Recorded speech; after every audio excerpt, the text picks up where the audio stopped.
Amit सत्यवक blogs को जरूर subscribe करें और साथ ही बेल आइकन को जरूर दबाएं ताकि जो वीडियो डालूं आप तक पहुंच जाए। साथ साहिब गुरुदेव की जय। बंदी छोड़ कबीर साहिब की जय। बंदी छोड़ गरीबदास जी महाराज जी की जय हो। स्वामी राम देवानंद जी गुरु महाराज जी की जय हो।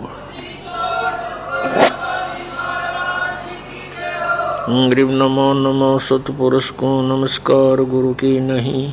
सुर नर मुनि जन साधुआं संतों सर्वस दे नहीं। सतगुरु साहेब संत सब डंडो तुम प्रणाम। आगे पीछे मध हुए तिनको जा कुर्बान। पुण्यात्मा परमात्मा साकार है और एक स्थान पर विराजमान है, वो नर आकार है।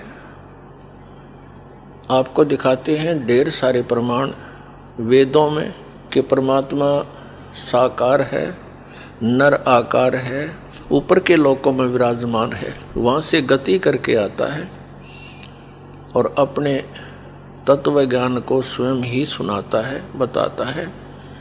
कवियों की तरह वो आचरण करता है। जो ये कहते हैं कि परमात्मा निराकार है और वेदों में निराकार लिखा है, उन्होंने वेदों का कैक है भी पता नहीं। और महर्षि दयानंद पूर्ण रूप से अज्ञानी थे, उनको वेदों का कैक है भी ज्ञान नहीं था। आपके सामने आप ढेर सारे प्रमाण प्रस्तुत करते हैं। पुण्यात्माओं, ये दयानंद के चेले कहते हैं रामपाल ने ना तो संस्कृत आती, ना वो विशुद्ध रूप से उच्चारण कर पाता। अरे भले आदमियों, जैसे कोई बालक है, छोटा सा बच्चा तोतला बोलता हो तो माँ उसकी सारी भाषा समझती है। भी केव चाव है, दूध मांगे है कि रोटी मांगे है। रोटी कहेगा तो भी माँ समझ जाएगी रोटी मांगे है। हाँ, दूध दू करेगा तो भी समझ जाएगी दूध मांगे है। तो नो समझ लो, दास उस परमात्मा का बालक है और मेरा परमात्मा मेरी सारी भाषा समझता है। और इन आचार्यों ने और इन विद्वानों ने, दयानंद के चेलिया ने सारी उम्र खोदी गछामी गछामी करत्या ने। और ये दयानंद के चेले ने कहे रामपाल ने वैदिक रीति से वेद नहीं पढ़े। ये दयानंद ने तुमने पढ़ रखे वेद काट दी टाट, ज्ञान भर दिया, कख भी नहीं पता इन लोगों को। और सबसे बड़ी खुशी तो ये मनानी चाहिए, इनको कुछ अकल आनी चाहिए जो विरोध कर रहे हैं दास का, कि ये कहते हैं रामपाल ने संस्कृत नहीं आती और ये सारे ग्रंथ खोल के दर दिए। तो यही दिमाग से काम ले लो। Who is Rampal? ये दास उस परमात्मा का, ये रामपाल दास उस परम पिता का, उस परमेश्वर कबीर देव का दास है। उसकी दी हुई बुद्धि से सब सद ग्रंथों को समझा है। कहते 9 मन सूत उड़ जिया, ये ऋषि रहे झकमार। और सतगुरु यानी तत्वदर्शी संत ईसा सुलझा दे, उड़ जाने दूजी बार। अब ईसा सुलझा दिया है,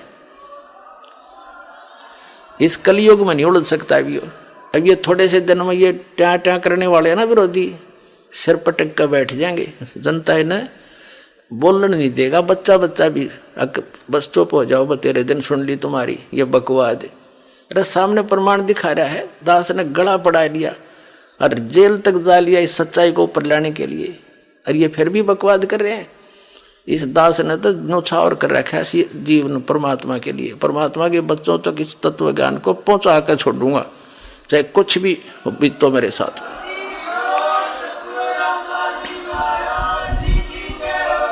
गदर मचा रखे नकली संतों, आचार्यों, शंकराचार्यों ने दुनिया डबो दी। इतने अनमोल जीवन को नाश करें, इनको पता नहीं कि इतना कीमती जीवन है इनका।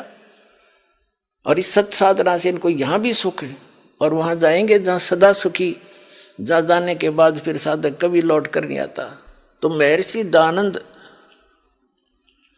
और अन्य जितने भी महापुरुष हुए हैं जो अध्यात्म मार्ग में आगे बढ़ने की जिन्होंने चेष्टा की है, वे सभी पुण्यकर्मी प्राणी होते हैं, परमात्मा के लिए तड़फ रहे होते हैं। और उसी तरफ में ये महापुरुष इधर उधर जाते हैं, उनको मालूम होता है, धीरे धीरे ज्ञान होता है एक दूसरे से सुनकर कि परमात्मा की जानकारी तत्वदर्शी संत बताया करते हैं। तो संतों की खोज में सभी महापुरुष निकल पड़ते हैं। पुण्यात्माएं जितनी भी हैं वो भगवान की भक्ति बिना नहीं रह सकते। उसके लिए वो संतों के पास जाते हैं। उनका सौभाग्य और दुर्भाग्य साथ होता है। उनको जैसे संत मिलते हैं वो उनको परम संत मानकर आश्रित हो जाते हैं। उनके द्वारा प्राप्त ज्ञान पर वो दृढ़ होकर लग जाते हैं।